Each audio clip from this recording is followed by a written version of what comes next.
आज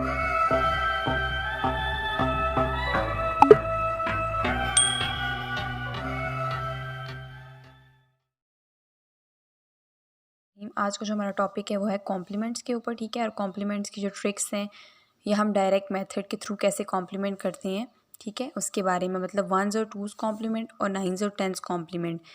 इसको decimal complement भी बोल देते हैं और इसमें हम बाइनरी कॉम्प्लीमेंट बोल देते हैं, ठीक है। मतलब डेसिमल नंबर सिस्टम में जो कॉम्प्लीमेंट्स हैं वो 2 तरह के होते हैं, इसी तरह बाइनरी में भी होते हैं। तो अब हम इसमें बताएंगे, मैं आपको बताऊंगी कि जैसे मैंने पहले आपको फार्मूला के थ्रू बताया था, लेकिन एक डायरेक्ट मेथड भी अगर क्वेश्चन में फार्मूला के हिसाब से पूछा जाएगा तो आप फार्मूला लगाएंगे, वरना आप डायरेक्ट मेथड के थ्रू कर सकते हैं। तो सबसे पहले हमने, अगर आपने ये वीडियो देखनी है और आपको ये मेथड सीखनी है, तो आपको सबसे पहले मैं बताती हूँ कि आपने करना क्या है। तो सबसे पहले हम बाइनरी की तरफ चलते हैं। अब बाइनरी कॉम्प्लीमेंट में 1s और 2s कॉम्प्लीमेंट होते हैं। बात की जाए अगर 1s कॉम्प्लीमेंट की, तो 1s कॉम्प्लीमेंट में क्या होता है, इंटरचेंज करते हैं वैल्यू को। जो भी हमारे पास गिवन क्वेश्चन होता है उसकी वैल्यूज़ को इंटरचेंज करते हैं, उसका कॉम्प्लीमेंट ले लेते हैं सिंपली। अगर जैसे कि मेरे पास क्वेश्चन है और उसकी वैल्यू आ जाती है, जैसे कि मुझे क्वेश्चन दे दिया गया 1 0 1 0, ठीक है। ये एक बाइनरी कॉम्प्लीमेंट है, बाइनरी का क्वेश्चन दिया गया, कोई भी वैल्यू दी गई और इसका कहा गया कि 1s कॉम्प्लीमेंट बताएं। तो सिंपली क्या करना है, इसके लिए आपने इंटरचेंज करना है या इन वैल्यूज़ का आपने कॉम्प्लीमेंट ले लेना है, ठीक है। तो वो कॉम्प्लीमेंट क्या होता है, आपको इन वैल्यू का ऑपोजिट वैल्यू लिखनी है। अगर 0 है तो उसको 1 में चेंज कर दें, और अगर 1 है तो उसको 0 में चेंज कर दें। बस सिर्फ ये काम आपने करना है 1s कॉम्प्लीमेंट के लिए। तो अब ये जो क्वेश्चन लिखा हुआ है इसमें 1 को मैंने किस में कन्वर्ट करना है, 0 में, और 0 को किस में करना है, 1 में। 1 को 0 में और 0 को 1 में। तो ये जो रिज़ल्ट आया, ये जो आप रिज़ल्ट देख रहे हैं 0 1 0 1, ये हमारे पास क्या है, 1s कॉम्प्लीमेंट है, ठीक है। 1s कॉम्प्लीमेंट का आंसर आ गया।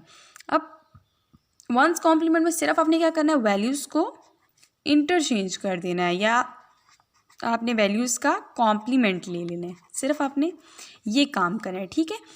जबकि आपने क्या करना है कि जो दूसरा स्टेप है, आप जैसे कि 2s कॉम्प्लीमेंट की बात की जाए, तो 2s कॉम्प्लीमेंट के लिए आपको क्या करना है, जो 1s कॉम्प्लीमेंट का आंसर आता है, ठीक है, 1s कॉम्प्लीमेंट का जो आंसर आता है वो तो लिखना ही लिखना है, साथ उसमें 1 ऐड कर देना। उस आंसर में 1 ऐड करेंगे तो 2s कॉम्प्लीमेंट आ जाएगा। अब वो कैसे आएगा, देखें, जैसे अभी हमारे पास जो आंसर था वो हमारे पास क्या था, ये था, ठीक है, ये चीज़ थी। तो मैं इस आंसर को यहाँ पे अगेन लिखती हूँ, मैं लिखती हूँ 0 1 0 1, ठीक है। अब जैसे मैंने आपको बताया 1s का जो आंसर था, ये 1s का आंसर था, ठीक है। तो मैंने इसमें क्या किया कि ये इसी तरह लिखा एज इट इज, 1 ऐड कर दिया। अब ऐड करते हैं हम कैसे, 1 को मैंने ऐड कर दिया, ठीक है, और मैंने इन दोनों को अब ऐड क्या करना है। अब जो बाइनरी नंबर सिस्टम होता है उसमें मैंने आपको बताया 1 + 1 जो होता है वो इक्वल टू क्या होता है, डेसिमल के अंदर तो वो 2 के इक्वल होता है, लेकिन जो 2 होता है उसको हम बाइनरी में क्या लिखते हैं, 1 0, ठीक है। तो जो 0 होता है वो नीचे आ जाएगा और 1 क्या हो जाएगा, कैरी में चला जाएगा। फिर 1 + 0 क्या हो जाएगा, 1। फिर हम यहाँ पे 1 को एज इट इज़ नीचे लेंगे और ये हो जाएगा हमारे पास 0 1 1 0, ठीक है।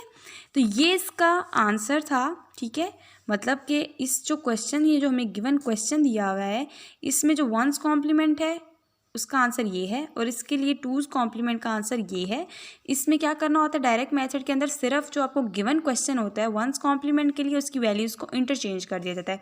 अगर मैंने आपको जैसे कि ये क्वेश्चन दिया हो 1 1 0, तो इसके लिए 1s जो कॉम्प्लीमेंट है उसकी वैल्यू क्या हो जाएगी, 0 0 1, और फिर 0 0 1 के अंदर 1 प्लस करेंगे तो 0 1 0 उसका आंसर आ जाएगा, ठीक है। तो आप लोगों ने बिल्कुल इसी तरह वो 2s कॉम्प्लीमेंट बन जाएगा। मतलब जो इसका आंसर आएगा 1s कॉम्प्लीमेंट का, उसके अंदर 1 ऐड करके आपने सॉल्व कर लेना है। तो ये बाइनरी कॉम्प्लीमेंट था। इसको अगर फॉर्मूला से भी आप कहते हैं तो मैं करके दिखा दूंगी कि इसकी वैल्यूज़ यही आती है जो मैंने आपको बताई है, आप चेक भी कर सकते हैं, ठीक है, मैं आपको बाद में बताती भी हूँ।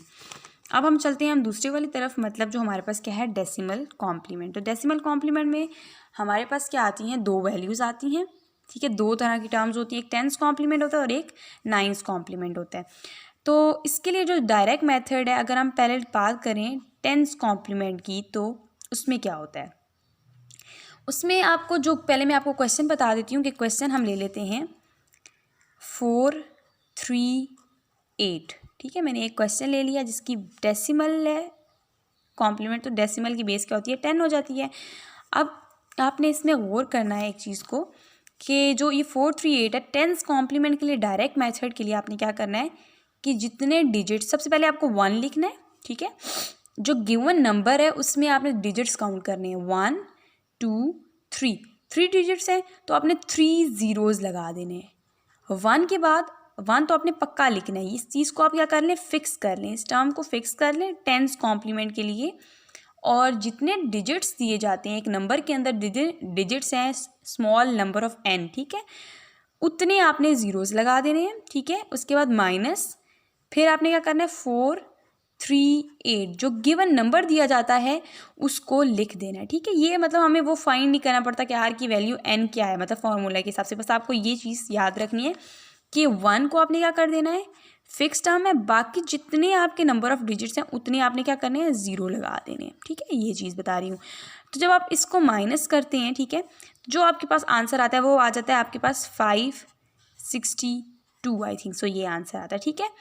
अब हम बात करेंगे कि हमारे पास जो 9th कॉम्प्लीमेंट है वो कैसे आएगा।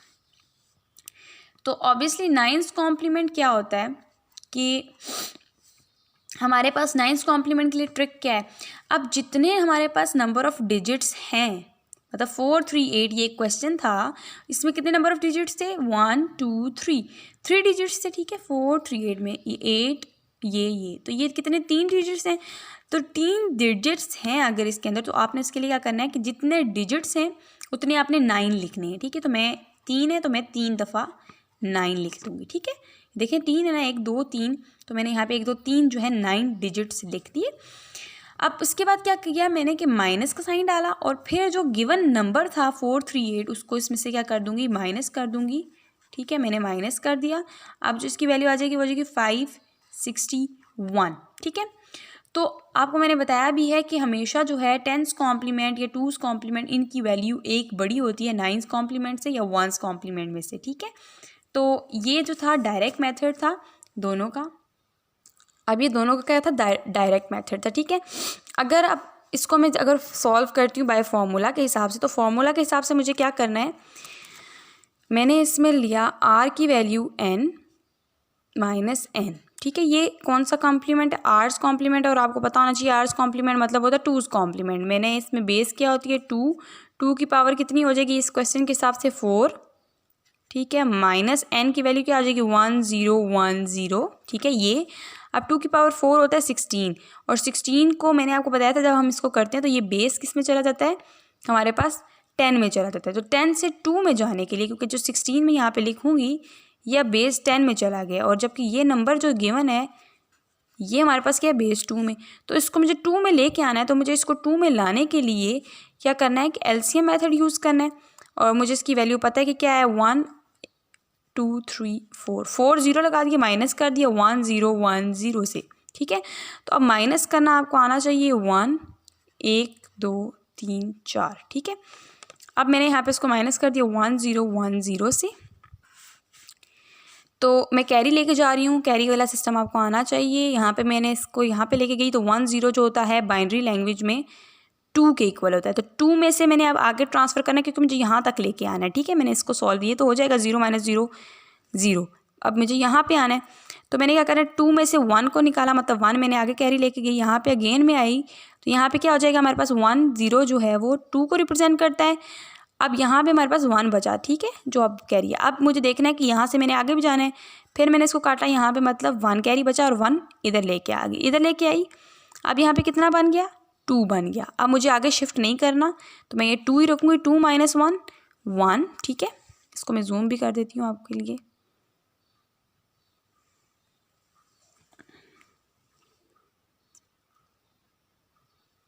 ठीक है। अब ये देखिए 2 - 1 जो है 1 हो गया, 1 - 0 जो है वो क्या हो जाएगा 1 हो जाएगा, और 1 - 1 आपस में 0 हो जाएगा, ठीक है। 0 1 1 0 ये आंसर है। और अभी हमने इसका ये क्या था, 2's कॉम्प्लीमेंट था। यहाँ पे भी आप देख सकते हैं इसका आंसर क्या है, 0 1 1 0, और ये क्या था, 2's कॉम्प्लीमेंट था। ये डायरेक्ट मेथड था और ये बाय फॉर्मूला था। ठीक है, इसी तरह हम क्या करते हैं, 1's कॉम्प्लीमेंट लेते हैं। और 1's कॉम्प्लीमेंट के लिए आपको मैंने फॉर्मूला बताया हुआ है। यहाँ पे सिर्फ r की पावर n है ना, फिर वहाँ पे क्या हो जाएगा कि r की पावर n माइनस r की power minus m minus n। तो इस फॉर्मूले से हम क्या करेंगे कि उसको सॉल्व करेंगे और उसमें भी सेम हमारे पास ये आंसर आ जाएगा। ठीक है, अब हम अगर बात करें डेसिमल कॉम्प्लीमेंट की, तो इसके अंदर भी हमारा फॉर्मूला लगा के चेक कर सकते हैं। आर्स कॉम्प्लीमेंट मतलब 10's कॉम्प्लीमेंट r की power n minus capital N। तो r की पावर जो यहाँ पे कौन सा हो जाएगा, r बेस है, और बेस हमें पता है इसकी क्या है, 10 है क्वेश्चन में। तो 10's कॉम्प्लीमेंट r हमारे पास बेस है 10, small n number of digits कितने हैं, 1 2 3, तो हमने 3 लगा दिए और माइनस कर दिया नंबर इटसेल्फ को, 4 3 8। तो ये ऑब्वियसली बात है, ये क्या बन जाएगा, 1 2 3, मतलब 1000 माइनस 4 3 8, तो ये बन जाता है 562। ठीक है, तो ये 562 बनता है। सेम इसी तरह हम अगर इसका दूसरे का निकाल लें, r माइनस 1's कॉम्प्लीमेंट और r की पावर n माइनस r की power minus m minus capital N, ये है। अब ये बन जाएगा हमारे पास 9's कॉम्प्लीमेंट, और यहाँ पे मैं बेस डालती हूँ 10 की पावर जो है हमारे पास क्या है 3 माइनस 10 की पावर माइनस 0, क्योंकि डेसिमल वैल्यू कोई भी नहीं है, माइनस n जो है नंबर क्या है खुद है 4 3 8। ठीक है, और जब मैं इसको सॉल्व करूँगी तो ये चीज़ क्या बन जाएगी, 999। आप चेक भी कर सकते हैं, 10 ये जो 1000 माइनस 1 हो जाएगा, और फिर आप उसको 99 और 4 3 8 करेंगे, तो यहाँ पे हमारे पास जो आंसर है 561 हो जाएगा। ठीक है, तो बिल्कुल वो यही चीज़ आ रही है, 9's कॉम्प्लीमेंट भी 10 कॉम्प्लीमेंट भी। ये हमारे पास क्या था, डायरेक्ट स्टेप था, और ये बाय फॉर्मूला थे दोनों। ठीक है, ये ठीक है, तो ये हमारे पास जो है इसका एक मेथड था। मैंने आपको बता दिया कि डायरेक्ट मेथड में और हमारे पास जो बाय फॉर्मूला में, कि आपको सिर्फ क्वेश्चन देखना है कि वो किस लिहाज से, अगर तो वो ऑब्जेक्टिव है तो आप डायरेक्ट कर सकते हैं।